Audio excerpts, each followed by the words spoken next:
Some countries worry that heavy industry might relocate because their climate regulation makes it too expensive to operate. This could be bad for global climate action, as it will result in more greenhouse gas emissions in less regulated countries, a problem called carbon leakage. To combat this, the EU has proposed that for the most heavily traded products, both imported and domestic products should pay the same carbon price. So, where imports have been produced with a lower or no carbon price, the EU proposes to tax those imports. This also would help to protect EU firms from competition from imports produced with lower costs. Some other countries are also considering this, but others like Brazil, China, India, and Russia say this isn't fair. That if the EU imposes its own carbon price on everyone else, this goes against the Paris Agreement, which makes clear that developing countries shouldn't have the same level of responsibility to mitigate climate change.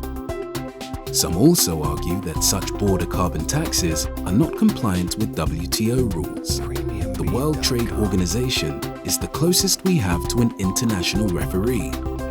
Disputes are supposed to be resolved by its appellate body, but the US has blocked the appellate body's continued functioning, meaning our referee is compromised and not functioning effectively. So where does this leave us? Countries may respond to the EU's unilateral policy by imposing tariffs on the EU in retaliation, but that does not help climate action and makes trade more difficult too. Perhaps what is needed instead is more cooperation. Currently, EU countries and the UK charge their producers more than £70 per tonne, much more than any other country. If countries could agree on an international carbon price, they would pay the same for emissions.